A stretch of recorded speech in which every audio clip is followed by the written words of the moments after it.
But and if the standing orders cannot protect the sovereignty and sanctity of Parliament, then it's quite worrying to say the least. And all I'm saying is that, I mean, if you look at the events preceding this announcement, you cannot fault the people, the likes of Dr. Rashid Oman, who are strong about you as a party not coming out clean on some of the incidents, especially that preceded this announcement. You could have, if there was really a contemplation of the change in leadership, as of Tuesday, a senior member of the party in the name of Joseph would not be saying that there is no contemplation of a change. Then 48 hours later, we see this.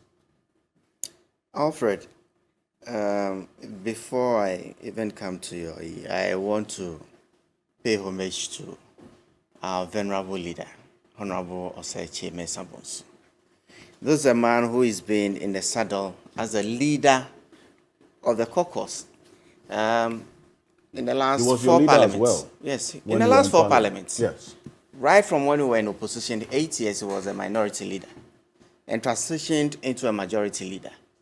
And everyone who has been through parliament within this tenure on both sides of the divide will pay homage to Osei Kyei for his dedication towards building the institution of parliament. There's very few comparable to him, and I agree with the new majority leader yesterday. If you have experienced Osei Kyei, if you get into parliament and you show traces of your interest in doing work of parliament, trust me, you will have his support. And I believe that his legacy are those who are taking over from him.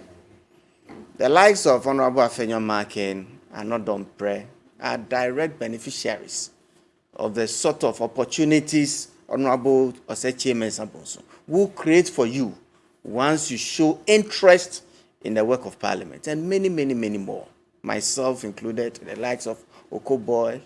I mean, for the stature they have built within that institution, a lot of credit will go to Osei Kyei. Even on the other side, that's Honorable Afenyo Markin is pointing to himself. There will be skirmishes between him as a majority leader and people on the other side, sometimes maybe for shouting across the aisle or something. But once you show that interest, opportunities that come your way through Kyei, you will be amazed. And I think that for everything that has a beginning, also has an end. Over the last 15 or so years, he's been in the saddle. I mean, for MPs who are in their fourth term, they would have not seen any other leader but Osei Kyei. And for that, I say we are grateful. His leadership even transcends parliament. True. And he's such a colossus within our party that you can say whatever you want, but we know what he means to us. And I pray, and I'm sure, that even as he exits the leadership mantle, or he hands over the leadership mantle, he will avail himself every time he's called upon. And so some of us will still have to benefit from his experience over the years. I also want to make a point that the meeting that the majority caucus is having in the Eastern region, it's got nothing to what transpired yesterday or the day before. It's some arrangements that has been put in place in connection with the new standing orders which came into force in January or last month. And the minority side had their meeting last week in Hu, and the majority are having theirs. It's nothing, or nobody's been summoned as a result orders, of... Yes, these new standing orders. With the interpretation or understanding is been confused over the period. See, I recollect, in the dying embers of the life of the 7th Parliament, there were attempts to ensure that the 8th Parliament starts with this standing orders. It's taken 3 years for us to get to where we are. They are in the last session, right? And this is the first sitting, and they have decided that we are going to take the bull by the horns. First meeting. This is the first meeting of the fourth session, of the fourth session. So it is something that I see Parliament itself in a sort of transition mode, from what we have known, from November of 2000 to January of 2024, we've all been and utilized the same standing orders, right? And so the party will still have to be going by the old standing orders, whilst Parliament is also in transition, trying to implement the new standing orders. The party, New Patriotic Party, is readying itself for elections 2024. And that one, you cannot take it away from the party. The party has done some significant move appointments within the last couple of months. In the last couple of weeks, we've seen some movement, even within government. And if the party thinks that at this time, looking into the future, this is what we need in Parliament, I think that it is an opportune time for party to sit with the caucus. When I went to Parliament in 2017, nobody consulted me on who was going to become my leader in Parliament, because the standing orders at the time defines who the majority leader is. Well, but and says means a member of Parliament designated by the party or parties holding majority of the seats in the House. And that applies to us. If you were never consulted while you were in Parliament, that's not a good enough precedence or even reference Alfred, to make. what I'm saying, per the standing orders, and that has been the convention or the process over the life of the standing order, because that is what the standing orders say. But that's also not to say that because a member of Parliament was not consulted. Look, the decision of who become or the composition of the leadership is taken at National Council. And the expanded leadership of the caucus are members of the National Council. When I say expanded leaders, I not just the five, the leader, his deputy, the chief whip, and the two deputies. No, it goes beyond into chairman of committees. They sit in National Council. Okay, so if that's the case, then how come Osei Kyei did not know of this? Any consideration or contemplation of a change in leadership? Alfred, on the date, Osei also did not know of this. I must say that even me sitting here, I am taken aback that you have a document or you have the agenda to National Council or events that were going to be discussed at National Council. We are looking at our history, things that have happened within our party, not in the too distant past, right? Because of those experiences, I tell you, National Council issues and documents and all of that are, but the stature of Osei Kyei in our party, it transcends Parliament. Indeed. And that's the more reason why conversations how he this should have known. how this was managed, I am not privy, and I cannot sit here and profess to know how this whole thing was managed. But you see, the point I want to make is that party, caucus, and Parliament are both in transitional mode, right? Whilst we are moving away from the standing orders of November 2000 and into the January 2024, what we needed to do is for both parties to sit and come to some amicable agreement. And you see, when the speaker gave his interpretation of that order as to the designation of who the leader is by the caucus, he also expanded his purview to include the fact that, look, the caucus in Parliament cannot be totally independent of the party on whose shoulders they rode into Parliament. They cannot be totally independent of that. You have contested elections on the ticket of a party. You are the party's candidate. Well, you go to Parliament. You cannot be totally independent. Although, ideally, we would love for MPs to have their independence. But, hey, the equipped system in which we run in this country demands. And look, Dr. Rahman was making reference to private members' bill. Not until Michael Kwei's tenure, not until the died members of the 7th Parliament, did we ever have the opportunity to put through a private members' bill. Because all bills that come to Parliament emanate from the executive. All bills that come to Parliament emanate from the executive. And that's what we have had to deal with over time. Why? Because of the provision. No private member's bill should have any consequences on the public purse. That's just but at least there's some consensus that the whip system really, at least from how we practice it here, hasn't helped. Hasn't helped to extent you can say. But you see, perhaps also because of the peculiar composition of this parliament, a lot of issues have come up which would never have happened in the 7th parliament or earlier parliaments. Like what we saw within the e-levy, when we, I mean, fisticuffs and all of that. It never happened in another parliament because the numbers were clear.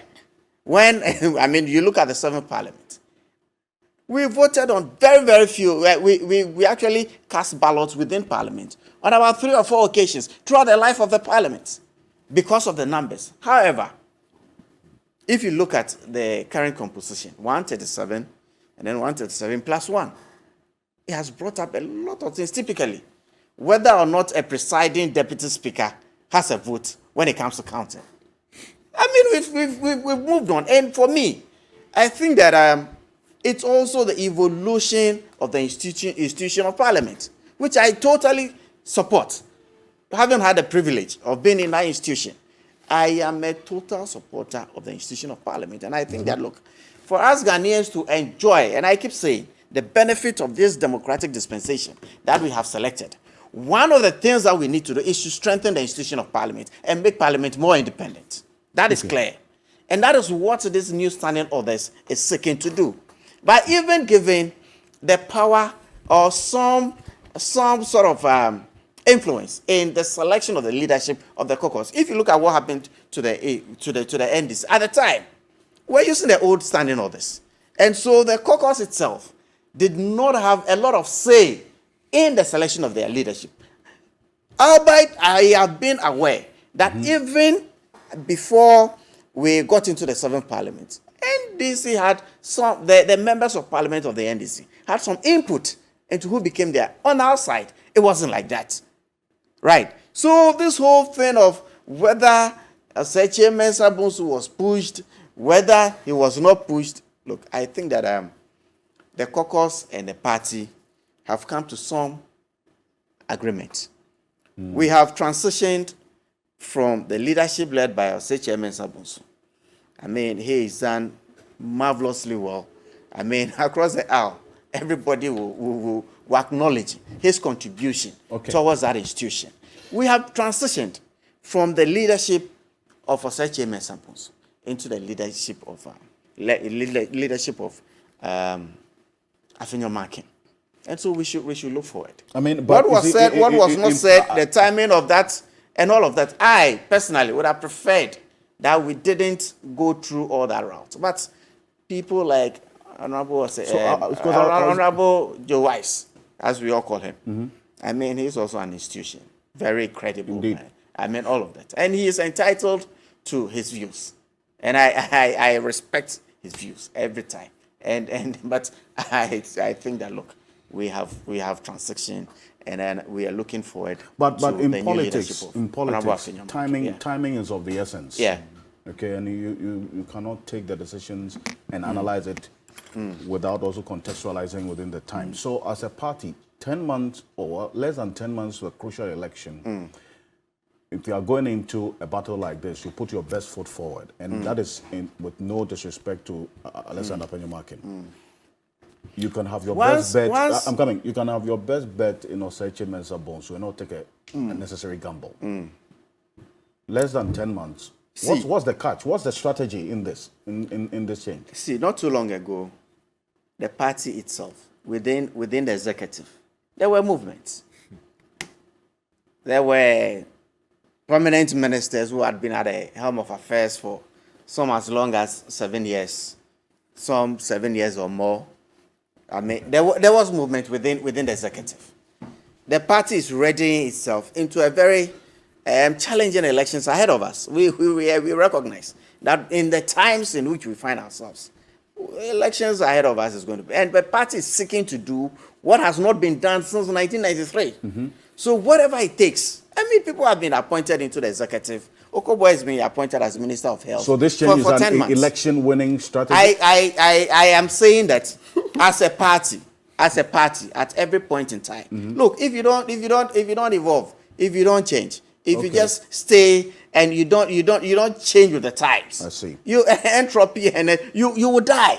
All right. You will die. So if our leaders see and deem it fit that this at this crucial moment, this is what we need to put ourselves in a better state for the times ahead. Look, Honorable Chairman Sabonso, he has led this caucus over 15 years, and that's unprecedented. Okay. Before he became the leader, he was a chief whip at a point, he was a deputy whip at a time. Since he's been in Parliament from 1997, he's assumed leadership from 2000. And that's very significant. I don't think that anybody probably in our living time will break his record. But hey, if this is an opportune time for us, the New Patriotic Party, for the caucus in Parliament, to need this change, if we don't do it at this time, we might regret down the line. And so there is no qualms about that. Okay. When the NDC went through this, I don't know whether timing was of essence. They also gave explanations. Okay, they deemed the coming up elections as that of what? About the economy, right? So they needed to put their best foot forward. That culminated in making Honorable Akufo-Addo their leader. And they are entitled to that explanation as to whether those were the real issues. Whether those were the real issues. It is for them to answer. Perfect. That's it. That's why I was asking you, what is the strategy for this change? Is it an election-winning change? You said you can't say. The NDC, as you have indicated, were very clear in their minds. They communicated the decision, in fact, the reasoning underlining that decision to have Dr. Keselato forcing. But for you, as you are seated here, I've just asked you what the underlying reason is. You're saying you cannot put your finger to it. That's the difference between, if you're making references, what's happening now and what happened. My point is, as a party, the New Patriotic Party, as a caucus in Parliament, they have been able to come to a resolution. Okay. As to where this leadership wants to take us. Obviously, we have elections ahead of us, and there is nothing wrong with us readying ourselves to do what we are seeking to do, which has never been done before. All right. And so it is a case that once the caucus and the party have come to an amicable solution, I think we should move on.